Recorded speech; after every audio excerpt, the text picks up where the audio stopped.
Capítulo 9. Descanso. Eles pensavam que tivesse falado do repouso do sono. João capítulo 11, versículo 13.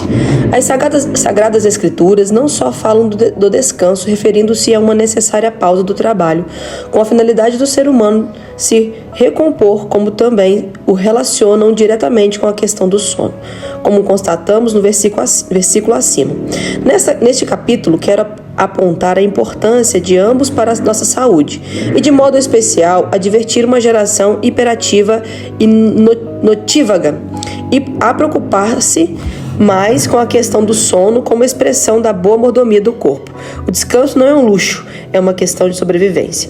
Ele afetará não apenas a duração de nossa vida, como também a qualidade de vida que teremos. Confesso que nem sempre entendi isso. Costumava dizer, como o time dos hiperativos e notívagos, que se houvesse algum tipo de comprimido para tomar a fim de não precisar dormir, eu o faria com certeza, com certa regularidade. Descobri tempos depois que esses comprimidos já existiam e costumava transbordar minha imensa ignorância dizendo: dormir para mim é perda de tempo. Gastamos um terço da vida completamente improdutivos fazendo absolutamente nada. Muitos daqueles que nunca repetiram algo semelhante provavelmente já ouviram essa tolice sendo afirmada por outros. A pergunta a se fazer aos que creem na palavra de Deus bendito, do Deus bendito, Criador de todas as coisas, é: alguma coisa do que Deus fez não foi bem planejada?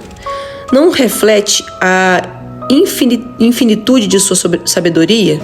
O fato de não termos a explicação de que gostaríamos sobre todos os detalhes da criação divina não nos dá o direito de desconfiar do Deus cujo caráter está acima de qualquer suspeita e cujas obras são perfeitas. Insisto em repetir que meu propósito neste livro é destacar o ensino bíblico sobre o cuidado do corpo. Não sou médico e não tenho conhecimento fisiológico profundo, embora cite em várias porções deste ensino comentários de cientistas e especialistas de saúde de áreas diversas. A intenção com tais citações é tão somente enfatizar que a ciência segue descobrindo verdades que as escrituras já expunham há muito tempo. O sono, contudo, o que proporciona em nosso estado de repouso é mais do que uma necessidade fisiológica a ser respeitada. É parte do plano divino a ser obedecido. Tal consciência, devidamente corroborada pelo entendimento bíblico, deveria produzir em nós uma radical mudança de pensamentos e comportamento. Determinação divina. Deus, desde a criação, estabeleceu e destacou a importância do descanso. Assim, pois, foram acabados os céus e a terra e tudo o que neles há. E, havendo Deus terminado no 7º dia a sua obra que tinha feito, descansou nesse dia de toda a obra que tinha feito. E Deus abençoou o 7º dia e santificou, porque nele descansou de toda a obra que como Criador tinha feito. Gênesis capítulo 2, do versículo 1 ao 3. A observação de um dia semanal santificado de repouso seria posteriormente incorporada ao decálogo, os 10 mandamentos que foram comunicados a Moisés, e por seu intermédio a toda a nação de Israel. Lembre-se do dia de sábado para o santificar. 6 dias você trabalhará e fará toda a sua obra. Mas o 7º dia é o sábado dedicado ao Senhor, seu Deus. Não faça nenhum trabalho nesse dia, nem você, nem o seu filho, nem a sua filha, nem o seu servo, nem a sua serva, nem o seu animal, nem o estrangeiro de suas portas nem o estrangeiro das suas portas para dentro. Porque em 6 dias o Senhor fez os céus e a terra, o mar e tudo o que neles há. E ao 7º dia descansou. Por isso o Senhor abençoou o dia de sábado e o santificou. Êxodo capítulo 20, versículos 8 ao 11. Não estou defendendo aqui a guarda do sábado em caráter de mandamento em nossos dias. Sabemos que na nova aliança o sábado passou a ser reconhecido como simbolismo de um bem vindouro. Nas palavras do apóstolo Paulo: portanto, que ninguém julgue vocês por causa de comida e bebida, ou dia de festa, ou lua nova, ou sábados, porque tudo isso tem sido sombra das coisas que haviam de vir, porém o corpo é de Cristo. Colossenses, capítulo 2, versículos 16 e 17. Se entendesse o sábado como um mandamento divino a ser guardado nesses tempos, Paulo Paulo diria que ninguém deveria ser julgado por causa do sábado? Claro que não. Dirigindo-se aos romanos, ele comenta a questão da distinção de determinados dias. Acolham quem é fraco na fé, não porém para discutir opiniões. Um crê que pode comer de tudo, mas que é fraco na fé come legumes. Mas quem é fraco na fé come legumes. Quem come de tudo não deve desprezar o que não come, e o que não come não deve julgar o que come de tudo, porque Deus o acolheu. Quem é você para julgar servo alheio? Para o seu próprio dono é que ele está em pé ou cai, mas ficará em pé porque o Senhor é poderoso para o manter em pé. Alguns pensam que certos dias são mais importantes do que os demais, mas outros pensam que todos os dias são iguais. Cada um tem opinião bem definida em sua própria mente. Quem pensa que certos dias são mais importantes, faz isso para o Senhor. Quem come de tudo, faz isso para o Senhor, porque dá graças a Deus. E quem não come de tudo, é para o Senhor, que não come e dá graças a Deus. Romanos, capítulo 14, versículos do 1 ao 6. Paulo fala de diferentes opiniões que não deveriam ser discutidas entre os cristãos. Além de questões alimentares, ele aborda a diferenciação de dias mencionados, de dias, mencionando que alguns pensam que certos dias são mais importantes do que os demais, e contrastando-os com os que pensam que todos os dias são iguais. E pontua diante da divertência de conceitos os dois grupos que cada um tem opinião bem definida em sua própria mente. Isso parece ser para você a abordagem de quem acreditava na guarda do sábado como mandamento para a igreja gentílica? Para mim, definitivamente não. O apóstolo ainda repreendeu os Gálatas, que estavam voltando aos rudimentos da lei, com as seguintes palavras: vocês guardam dias, meses, tempos e anos. Receio que o meu trabalho por vocês tenha sido em vão. Gálatas capítulo 4, versículos 10 e 11. Essa seguramente não seria a declaração de quem enxergava a observância do sábado como mandamento.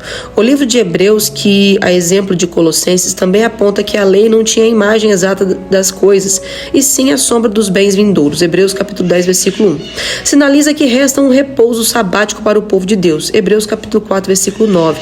Relacionando-o assim com a plena redenção. Sei que o assunto da releitura do Novo Testamento sobre o sábado merece mais atenção do que estes breves comentários, mas não é nosso foco aqui. O ponto é que, ainda que tenha dado um mandamento com prazo de validade, visto que a lei seria reformada, Hebreus capítulo 9, versículo 9 ao 10 e 10, e que Deus estava mirando uma mensagem posterior e não apenas o tempo da ordenança literal do dia de descanso, não podemos negar um princípio prático por trás dele, a necessidade de descanso. O Criador estabeleceu um descanso semanal para o homem e um repouso de 1 ano após 6 dias de trabalho para a terra. Em Levítico capítulo 25, dos versículos 2 ao 4, constatamos o estabelecimento de 1 ano sabático no cultivo do solo. Tudo o que é natural foi criado com essa característica da necessidade de repouso, embora o plano espiritual possamos concluir que seja diferente. Por exemplo, o descanso do próprio Deus não é literal nos termos em que necessitamos de repouso, uma vez que a Bíblia apresenta o Senhor como incansável. Será que você não sabe nem ouviu que o eterno Deus, o Senhor, o Criador dos confins da terra, nem se cansa nem se fadiga? Isaías capítulo 40, versículo 28. O ponto a ser enfatizado é que, embora hoje o sábado não tenha o peso de um mandamento, o princípio por trás de sua instituição, além de sua tipologia profética, é que necessitamos de descanso. O destaque a essa necessidade surge quando vemos promessas divinas que sustentam o paralelo do descanso até mesmo para a alma humana. O Senhor é meu pastor, nada me faltará. Ele me faz repousar em pastos verdejantes, leva-me para junto das águas de descanso, refrigera minha alma, guia-me pelas veredas da justiça por amor do seu nome. Salmos 23, do 1 ao 3. Ele fortalece o cansado e multiplica as forças ao que não tem nenhum vigor. Os jovens se cansam e se fadigam, os moços de exausto caem. Mas os que esperam no Senhor renovam suas forças, sobem como asas, como águias, correm e não se cansam, caminham e não se fadigam. Isaías capítulo 40, versículo 29 ao 31. Venham a mim todos vocês que estão cansados e sobrecarregados, e eu os aliviarei. Tomem sobre vocês o meu jugo e aprendam de mim, porque sou manso e humilde de coração, e vocês acharão descanso para a sua alma. Mateus capítulo 11, versículos 28 e 29. Apresentei a visão do descanso relacionada ao sábado, ainda que, obviamente, ele não se limite a isso. Desde o início, o Criador planejou cotas de descanso diário que se dão no turno da noite. Jesus respondeu: não é verdade que o dia tem 12 horas? Se alguém andar de dia, não tropeça porque vê a luz deste mundo, mas se andar de noite, tropeça porque nele não há luz. Tendo dito isto, acrescentou: nosso amigo Lázaro adormeceu, mas vou para despertá-lo. Então os discípulos disseram: Senhor, se dorme, estará salvo. Jesus falava da morte de Lázaro, mas eles pensavam que estivesse falando de repouso do sono. Então Jesus lhes disse claramente: Lázaro morreu, por causa de vocês me alegro de que não estivesse lá, para que vocês possam crer. Mas vamos até ele. João capítulo 11, dos versículos 9 ao 14. Antes de falar sobre Lázaro, nosso Senhor destaca que o dia tem 12 horas, ou seja, o período de iluminação natural que permite trabalho, trânsito e outras atividades é de metade do dia. As outras 12 horas de escuridão são limitadoras, por isso Jesus afirmou que se alguém andar de noite tropeça, porque nele não há luz. Tão logo diferenciou o dia da noite, o período de atividade do dia inatividade. Cristo falou sobre Lázaro ter adormecido e sua intenção de despertá-lo. O que os discípulos concluíram? O texto sagrado aponta que eles pensavam que tivesse falado de repouso do sono. Por que associaram isso ao sono literal? Porque era o contexto da conversa. E para onde essa lógica destacada na conversa deles nos leva? Para o propósito pelo qual o Criador dividiu o dia em luz e trevas, claridade e escuridão. Indiscutivelmente havia um propósito por trás do plano divino. Que o homem não focasse apenas a necessidade de produtividade, mas também a necessidade de descanso. E Deus disse que haja luzeiros no firmamento dos céus para fazerem separação entre o dia e a noite, e sejam eles para sinais, para estação, para dias e anos, e sirvam de luzeiros no firmamento dos céus para iluminar a terra. E assim aconteceu. Deus fez os dois grandes luzeiros, o maior para governar o dia e o menor para governar a noite. E fez também as estrelas e os colocou no firmamento dos céus para iluminarem a terra, para governarem o dia e a noite e fazerem separação entre a luz e as trevas. E Deus viu que isso era bom. Gênesis capítulo 1, versículos 14 ao 18. E a conclusão final dessa divisão também apresenta um ponto que não pode ser ignorado. Deus viu que isso era bom. Se já conseguimos chegar a essa mesma conclusão de Deus, isto é, de que se trata de algo bom, é outra conversa. O ponto é que o descanso é parte do projeto divino da criação e precisa ser entendido como tal. O descanso do sono deve ser observado tanto em sua recorrência em cotas diárias, como também em sua duração e horários devidos, desde o início do advento da eletricidade e piorando com todo o avanço tecnológico, a escuridão da noite, fator que foi inquestionável limitador na produtividade humana, vem perdendo o poder de nos fazer parar para tão necessário descanso. Observe essa declaração de Jesus: se um de vocês tiver um amigo e for procurá-lo à meia-noite, dizendo: amigo, me empreste 3 pães, porque outro amigo meu chegou de viagem e eu não tenho nada para lhe oferecer. E se o outro lhe responder lá de dentro: deixe-me em paz, a porta já está fechada e eu e os meus filhos já estamos deitados. Não posso me levantar para lhe dar os pães. Digo a vocês que se ele não se levantar para dar esses pães por ser seu amigo, ele o fará por causa do incômodo e lhe dará tudo de que tiver necessidade. Lucas, capítulo 11, dos versículos 5 a 8. Enquanto nosso Senhor ensinava sobre a oração, destacou a importância da persistência nas súplicas. E no exemplo que deu, apontou que à meia-noite a família toda encontrava-se deitada. Antigamente, o termo meia-noite tinha significado literal. Tratava-se da metade da noite. Hoje, no entanto, muitos de nós nem mesmo foram para a cama nesse horário. Não estou advogando que se deva dormir às 8 horas da noite como faziam os antigos. há adequações inevitáveis na modernidade. Por outro lado, se não percebermos que há uma hora necessária para interromper a produtividade, dando lugar ao descanso, entraremos em colapso físico e mental. O repouso é essencial, não somente a duração da vida, como também a sua qualidade. Já mencionei o que alguém me disse com muita propriedade.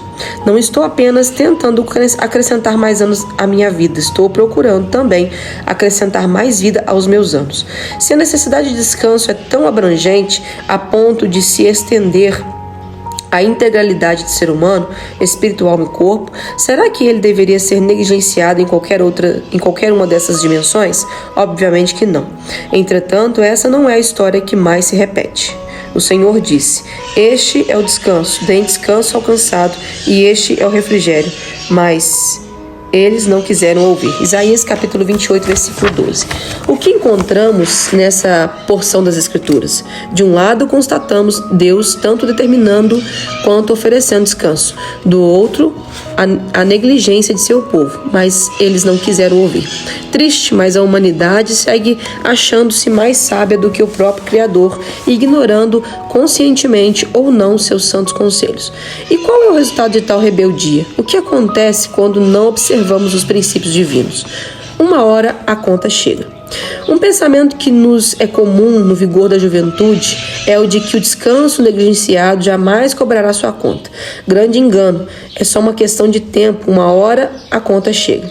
Ao instituir as leis acerca do ano sabático que a terra deveria observar, o Criador também fez advertência sobre as consequências de se quebrar o princípio. Então a terra celebrará nos seus sábados todos os dias a sua assolação, e vocês estarão na terra dos seus inimigos esse tempo. A terra descansará e observará os seus sábados. Durante todos os dias da assolação a terra descansará, porque não descansou nos sábados de vocês, quando vocês moravam nela. Levítico capítulo 26, versículos 34 e 35. A advertência divina foi explícita, sem dificuldade de interpretação ou compreensão. Se os israelitas não respeitassem o descanso sabático do solo, a conta chegaria mais tarde e com alto preço. Eles seriam desterrados e assim, durante o tempo de sua assolação, a terra coletaria o direito ao descanso que anteriormente lhe fora negligenciado. Costumo repetir que o princípio espiritual que você quebra acabará quebrando você. Foi o que aconteceu com o povo de Deus, que não guardou a determinação do descanso e acreditou que por alguma razão inexplicável a conta nunca chegaria. Quando os judeus foram levados em cativeiro para a Babilônia, cumpriu-se a advertência dada previamente. Os caldeus queimaram a casa de Deus e derrubaram a muralha de Jerusalém. Queimaram todos os seus palácios, destruindo também todos os seus objetos de valor. O que escaparam da espada, a esses levou para a Babilônia, onde se tornaram escravos dele e de seus filhos, até o tempo do reino da Pérsia. Isso aconteceu para que se cumprisse a palavra do Senhor por boca de Jeremias, até que a terra desfrutasse de seus sábados. Durante todos os dias da sua desolação, a terra repousou até que os 70 anos se cumpriram. Segundo Crônicas, capítulo 36, versículos 19 ao 21. Como podemos chegar à conclusão, diante do reconhecimento desse princípio espiritual, de que o descanso negligenciado do nosso corpo não terá consequências? Ainda que a negligência do descanso se baseie em ignorância de informação, ou seja, das determinações divinas do descanso, seja dos detalhes dos resultados que tal omissão produzirá, não significa que seremos poupados das inevitáveis consequências, como está escrito: meu povo está sendo destruído, pois lhe falta o conhecimento. Oséias capítulo 4, versículo 6. O neurocientista e especialista em sono, Matthew Walker, autor do livro Por que Nós Dormimos, pontua que 2/3 dos adultos em todos os países desenvolvidos não seguem a recomendação da Organização Mundial de Saúde de 8 horas de sono por noite. E na sequência observa: duvido que esse dado tenha surpreendido você, mas talvez as suas consequências o apontem. O hábito de dormir menos de 6 ou 7 horas por noite abala o sistema imunológico, mais do que duplicando o risco de câncer. Sono insuficiente é um fator de estilo de vida decisivo para determinar se um indivíduo desenvolverá a doença de Alzheimer. Sono inadequado, até as reduções moderadas por uma semana, altera os níveis de açúcar no sangue de forma tão significativa que pode fazer com que a pessoa seja classificada como pré-diabética. Ele também aumenta a probabilidade de as artérias coronárias ficarem bloqueadas e quebradiças, abrindo assim o caminho para doenças cardiovasculares, derrame cerebral e insuficiência cardíaca congestiva. Talvez você também tenha reparado que sente mais vontade de comer quando está cansado. Isso não é coincidência. A insuficiência de sono eleva a concentração de hormônios que nos faz sentir fome, ao mesmo tempo que refreia um hormônio complementar que, ao contrário, gera satisfação alimentar. Apesar de estar satisfeito, você ainda quer comer mais. Uma receita comprovada para o ganho de peso, tanto em adultos como em crianças com deficiência do sono. Ao somar as consequências para a saúde citadas, fica mais fácil aceitar uma relação comprovada. Quanto mais breve é o seu sono, mais breve será a sua vida. Portanto, a velha máxima, dormirei quando estiver morto, é infeliz. Adote tal atitude e você estará morto mais cedo e a qualidade dessa vida mais curta será pior. O elástico da privação de sono só pode esticar até certo ponto, antes de arrebentar. Infelizmente, os seres humanos são a única espécie que se priva deliberadamente de sono sem obter um ganho legítimo. Todos os componentes da saúde física, mental, emocional e incontáveis costuras do tecido social estão sendo erodidos pelo nosso oneroso estado de negligência do sono, tanto humano quanto financeiro. A privação do sono mata. Se considerarmos os resultados em curto prazo, só pela perspectiva do dano autoimposto, salvo algum transtorno genético que envolva uma insônia progressiva, normalmente a resposta seria não. Mas, e as outras formas de dano causadas pelas consequências de sua negligência? O livro de Atos registra um episódio não tão incomum na história da humanidade, de outras formas de danos causados pela administração errada da necessidade do sono. No primeiro dia da semana, nós nos reunimos a fim de partir o pão. Paulo, que pretendia viajar no dia seguinte, falava aos irmãos e prolongou a mensagem até a meia-noite. Havia muitas lâmpadas no cenáculo onde estávamos reunidos. Um jovem chamado Eutico, que estava sentado numa janela, adormecendo profundamente durante a prolongada mensagem de Paulo, vencido pelo sono, caiu do terceiro andar abaixo. Quando o levantaram, estava morto, mas Paulo desceu, inclinou-se sobre ele e, abraçando-o, disse: "Não fiquem alvoroçados, pois ele está vivo." Subindo de novo, Paulo partiu o pão e comeu, e lhes falou ainda muito tempo até o amanhecer. E assim partiu. Então conduziram vivo o rapaz e sentiram-se grandemente confortados. Atos capítulo 20, versículo 7 ao versículo 12. Acho tremendo que a condição de morte para a vida tenha sido mudada por intervenção divina na história do jovem Eutico. O evento provavelmente não teria ocorrido sem a participação de um homem de fé como o apóstolo Paulo. Fico imaginando, porém, se a expressão "conduziram vivo" o rapaz não indicaria algum nível de consequência da queda que o tenha impossibilidade de voltar para casa sozinho e por si mesmo. A verdade ignorada é que muitos acidentes, seja no trânsito, no trabalho ou em casa, ainda seguem acontecendo por negligência ao sono e ao descanso. Walker apresenta uma assombrosa estatística quanto a esse tipo de dano produzido pela falta de sono. Dirigir com sono é a causa de centenas de milhares de acidentes de trânsito e tragédias todos os anos. E nesse caso, não é só a vida dos privados de sono que está em risco, mas a de quem está à sua volta. Tragicamente, a cada hora nos Estados Unidos, uma pessoa morre em um acidente de trânsito em virtude de erros relacionados à fadiga. É alarmante saber que o número de acidentes causados por sonolência ao volante excede o dos causados pelo álcool e drogas combinados. O bom senso segue concordando com as verdades aqui apresentadas. Se não observarmos a necessidade e importância do descanso, a conta acabará chegando. Walker ainda observa outro aspecto que confere seriedade maior a isso, que é o fato de o sono perdido não poder ser completamente recuperado. É importante observar que, seja qual for a quantidade e oportunidade de recuperação, o cérebro nunca chega perto de reaver todo o sono que perdeu. Tudo o que Deus fez é bom. Como já vimos, à medida que as realizações do Criador iam sendo executadas, ocorria também uma avaliação das etapas do processo. Em cada uma delas, a constatação divina era semelhante, e Deus viu que a luz era boa. Gênesis capítulo 1, versículo 4. Depois a frase, e Deus viu que isso era bom, se repete por 5 vezes. Gênesis capítulo 1, versículo 10, versículo 12, versículo 18, 21 e 25. Por fim, a conclusão de toda a obra é arrematada com a afirmação: Deus viu tudo o que havia feito e eis que era muito bom. Gênesis capítulo 1, versículo 31. É necessário entender essa verdade acerca das leis da natureza determinadas pelo próprio autor da criação. Tudo o que ele fez é bom. Salomão, observando e analisando a realidade com diferenciada sabedoria e escrevendo sob inspiração divina, reconheceu: Deus fez tudo formoso no seu devido tempo. Eclesiastes capítulo 3, versículo 11.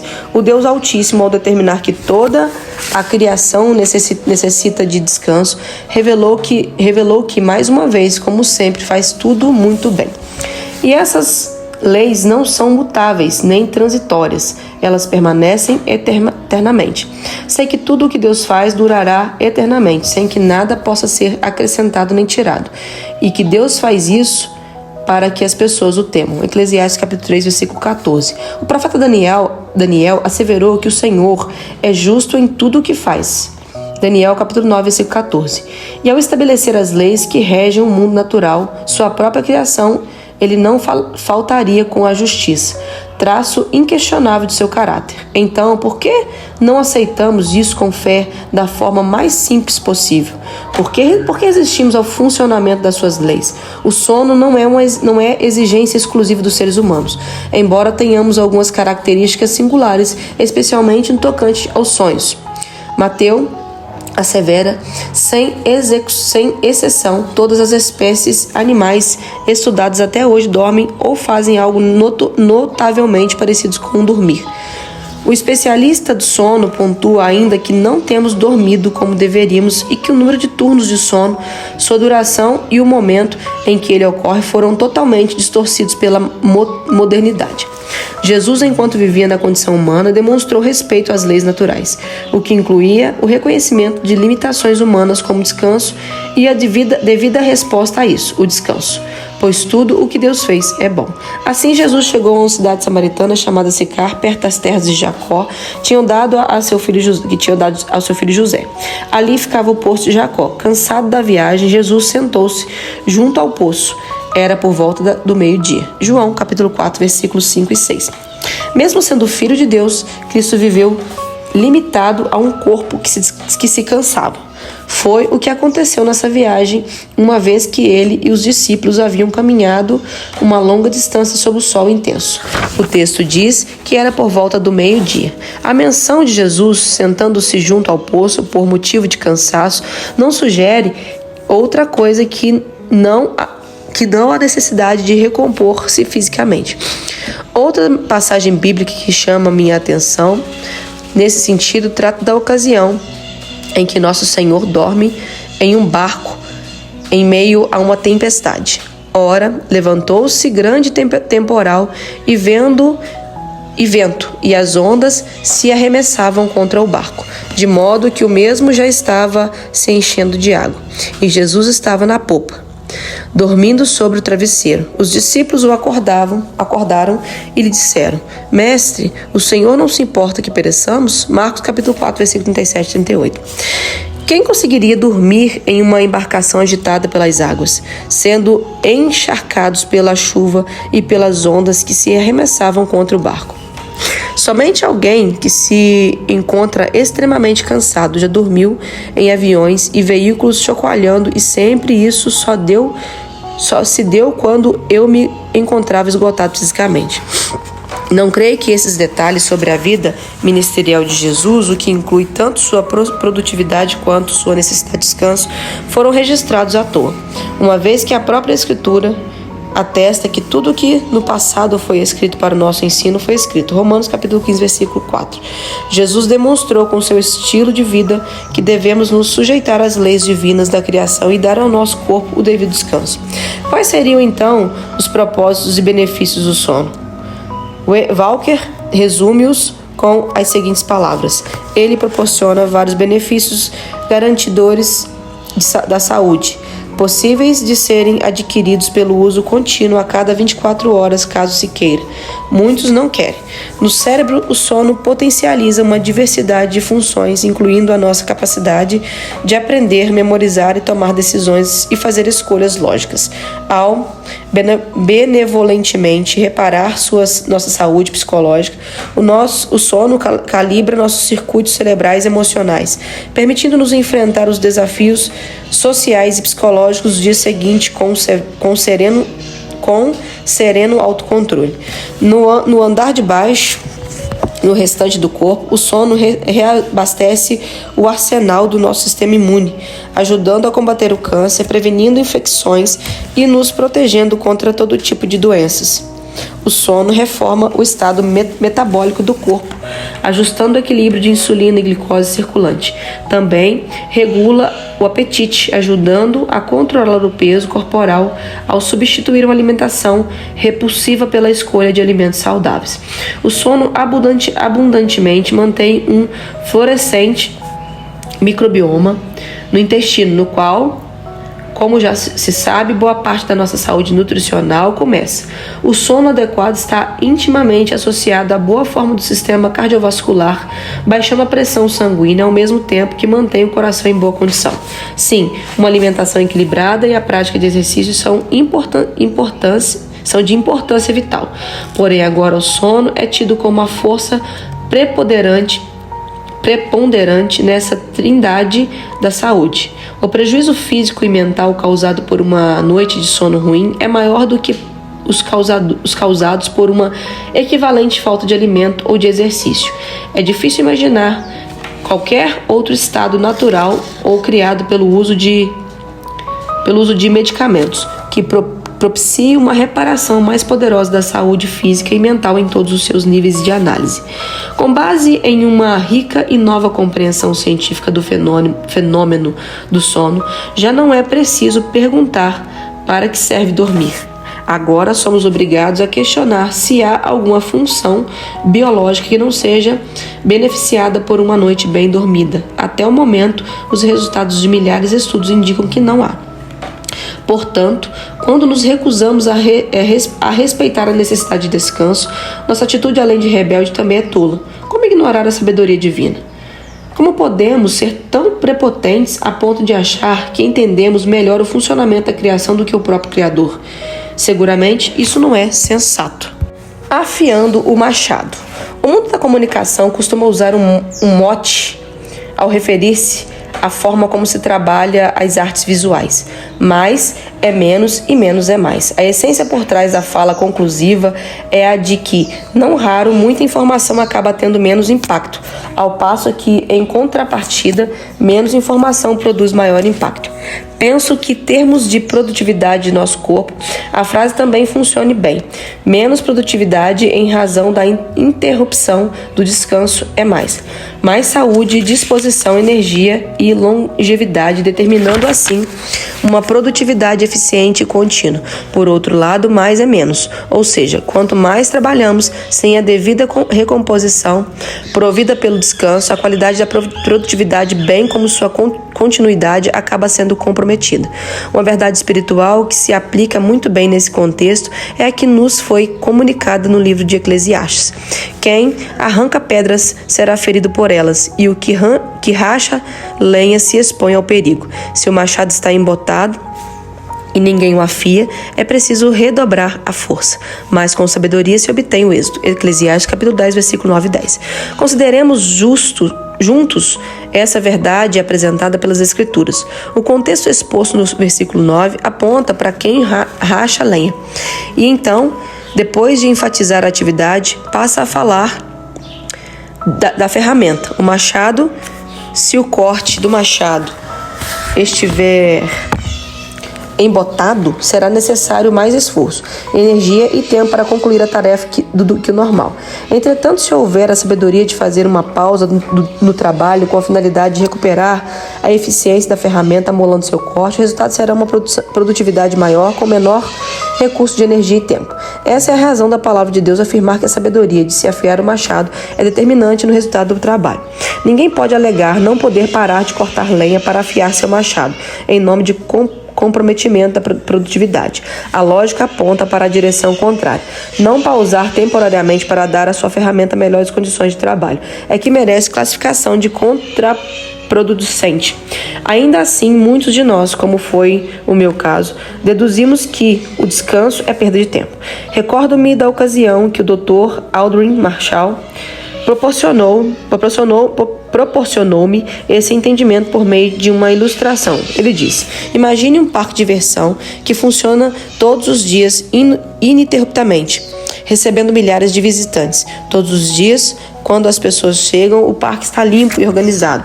E o dia todo, enquanto todos estão lá se divertindo, não há pausas para limpeza e manutenção dos brinquedos. Considerando que é impossível não prover limpeza e manutenção para que o parque siga funcionando, quando é que isso acontece? Durante a noite. Agora imagine que o parque é o seu corpo, ativo todo dia, o dia todo, e que de modo semelhante não pode ficar sem limpeza e manutenção. Quando isso acontece, a resposta segue sendo a mesma, à noite. De repente, aquele pensamento tolo de que dormir era perda de tempo começou a desvanecer-se. Parece surpreendente demais para algo tão simples, mas foi a partir dessa conversa que se iniciou em minha vida um processo de despertamento para a importância do sono. Enquanto dormimos, o machado está sendo afiado. O descanso, uma pausa temporária em nossa produtividade, garante que ela não sofra retrocesso. Tudo o que Deus fez é bom, e isso inclui a necessidade de repouso reparatório. Destaquei alguns parágrafos atrás que Jesus respeitou os limites de seu próprio corpo, sem perseguir de forma insensata uma dimensão de produtividade fantasiosa. Acrescente-se a esse fato o modo como Cristo lidou com a produtividade de seus discípulos, conforme apresentado intencionalmente pela Bíblia. Os apóstolos voltaram à presença de Jesus e lhe relataram tudo o que tinha feito e ensinado. E ele lhes disse: venham repousar um pouco à parte num lugar deserto. Isso porque eles não tinham tempo para comer, nem para comer, visto serem muitos os que iam e vinham. Então foram de barco para um lugar deserto à parte. Marcos capítulo 6, versículo 32. Quero destacar 3 coisas importantes nesse versículo, que, como já argumentei, não consiste em mero registro histórico. Paulo, escrevendo aos Coríntios e falando acerca daquela geração que saiu do Egito rumo a Canaã, afirmou: estas coisas aconteceram com eles para servir de exemplo e foram escritas como advertência a nós, para que o fim dos tempos tenha chegado. 1 Coríntios, capítulo 10, versículo 11. O mesmo pode ser dito de que foi registrado sobre os discípulos de Jesus tratar-se de exemplos e advertências oferecidas a mim e a você. Passemos, portanto, às constatações do texto bíblico. 1. O versículo 30 enfatiza a produtividade tendo cumprido a missão para a qual tinham sido enviados os discípulos, retornaram a Cristo e houve uma prestação de contas detalhada. Lhe relataram tudo o que tinha feito e ensinado. 2. Já o versículo 31 registra a importância da interrupção temporária da produtividade, uma convocação ao descanso. Veio repousar um pouco à parte no lugar deserto. Uma observação justa é que A proposta foi pelo maior interessado em nossa produtividade ministerial, o próprio Cristo, que nos comissiona a servi-lo. 3. O versículo 32 ressalta o motivo pelo qual a pausa do repouso se mostrou necessária. Isto porque eles não tinham tempo nem para comer, visto serem muitos os que iam e vinham. O trabalho demasiado se torna comprometedor quando não há descanso. Quando eu era garoto, ouvia os mais velhos fazerem alusão à inutilidade de um parafuso quando apertado demais. Não adianta espanar a rosca. Como já reconhecido e repetido, tudo o que Deus fez é bom, inclusive a criação do ser humano, como uma embutida necessidade de descanso. Ainda que não tivéssemos acesso ao grande volume de informação sobre a importância do sono, fruto de inúmeras descobertas e constatações científicas, a simples crença na orientação bíblica deveria ser suficiente para darmos mais valor e atenção ao descanso. Porém, acrescenta-se essa responsabilidade espiritual de andar no que determinam as Sagradas Escrituras. As claras informações a que hoje temos acesso nas perspectivas naturais sobre por que precisamos de repouso, e ninguém será indesculpável se optar por prosseguir em deliberada negligência. O distúrbio das preocupações. A palavra de Deus nos revela que o Criador espera que possamos desfrutar de um sono tranquilo e livre de preocupações. Várias passagens atestam isso. Eu me deito e pego no sono, acordo porque o Senhor me sustenta. Salmos 3, versículo 5. Em paz me deito e logo pego no sono, porque só tu, Senhor, me fazes repousar seguro. Salmos 4, versículo 8. Quando se deitar, você não terá medo. Sim, você se deitará e o seu sono será tranquilo. Provérbios capítulo 3, versículo 24. Observe que as preocupações e os receios podem afetar a qualidade e o tempo do sono. Por outro lado, o sono dos que não se preocupam é apresentado como sendo agradável. Doce é o sono do trabalhador. Quer coma pouco, quer muito, mas a fartura do rico não o deixe dormir. Eclesiastes capítulo 5, versículo 12. Os distúrbios do sono podem ser não somente fruto de desordem fisiológica, como também provenientes de desordem emocional e até mesmo espiritual. Os que servem a Deus devem aprender a andar em fé e confiança, que é outro tipo de descanso, o espiritual. A Escritura diz: nós, porém, que cremos, entramos no descanso. Hebreus capítulo 4, versículo 3. Que tipo de descanso é esse? O versículo anterior fala dos israelitas que não fizeram proveito da palavra que ouviram, ou seja, inutilizaram a promessa divina em sua vida. Por que motivo? O próprio versículo responde, visto não ter sido acompanhado pela fé naqueles que a ouviram. Hebreus, capítulo 4, versículo 2. Sem esse descanso de fé, com emoções expostas a preocupações e ansiedade, é evidente que a qualidade do sono físico será afetada. Devemos levar em conta ainda o impacto negativo que as desordens relacionais proporcionam. A Escritura adverte: fiquem irados e não pequem. Não deixe que o sol se ponha sobre a ira de vocês, nem deem lugar ao diabo. Efésios capítulo 4, versículo 26 e 27. Por muito tempo eu entendi que a frase "não deixe que o sol se ponha sobre a ira de vocês" indicava tão somente a necessidade de um conserto rápido, em uma perspectiva meramente relacional. Não havia considerado até recentemente que brigas e reações emocionais mais intensas afetam a qualidade do sono. Isso é fato, e tenho ouvido relatos de problemas dessa ordem ao longo de 3 décadas de aconselhamento pastoral. Deus não apenas espera que descansemos, como também deseja que desfrutemos de um sono de boa qualidade em todos os aspectos. Por causa disso, entre outros fatores, nos adverte a que nos mantenhamos longe de ansiedades e preocupações. Não fiquem preocupados com coisa alguma, mas em tudo sejam conhecidos diante de Deus os pedidos de vocês pela oração e pelas súplicas com ação de graças. E a paz de Deus, que excede todo entendimento, guardará o coração e a mente de vocês em Cristo Jesus. Filipenses capítulo 4, versículos 6 e 7. Lancem sobre ele todas as suas ansiedades, porque ele cuida de vocês. 1 Pedro, capítulo 5, versículo 7.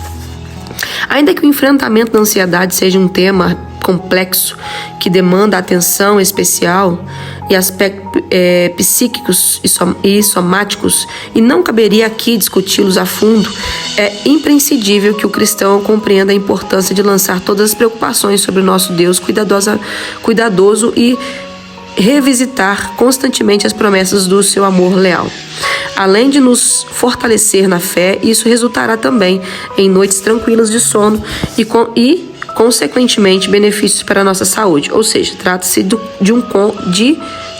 combo completo: descanso espiritual, emocional e físico. E a preguiça não é condenada? Por fim, muitos justificam a negligência quanto ao descanso como se fosse uma espécie de contraponto à preguiça. Eu mesmo já fiz incontáveis vezes. Presumia que normalmente quem ataca a produtividade e a incansável determinação de nós hiperativos deveria ser o tipo de gente sossegada ao extremo, pessoas que julgava e classificava em diferentes níveis como acomodadas e preguiçosas. O problema é que comumente transitamos entre os extremos ou pensamos em termos de produtividade excessiva sem respeito ao descanso ou em termos de completa falta de reconhecimento de sua importância, o que pode nos levar a alimentar a negligência e a preguiça. E vale destacar, é evidente que a palavra de Deus também condena a preguiça. Ó preguiçoso, até quando vai ficar deitado? Quando se levantará do seu sono? Um pouco de sono, um breve cochilo, braços cruzados para descansar, e a sua pobreza virá como um ladrão. A miséria atacará como um homem armado. Provérbios capítulo 6, versículos 9 ao 11. A mensagem aqui não é de condenação ao sono, e sim o cultivo da preguiça, ou seja, a falta de diligência na produtividade mascarada por uma necessidade legítima. Tais advertências se repetem na Bíblia, o que indica a transição do nível de mera informação para o da ênfase. Não ame o sono para que você não empobreça. Abra os olhos e você terá pão de sobra. Provérbios capítulo 20, versículo 13. Ambos extremos serão danosos ao ser humano. A sabedoria se encontra no devido equilíbrio entre o reconhecimento dos dois tipos de valores bíblicos que nos são comunicados. É inquestionável que qualquer excesso é errado, seja a preguiça ou a negligência do descanso. O mesmo, aliás, poderia ser dito a respeito do exercício físico, assunto de nosso próximo capítulo.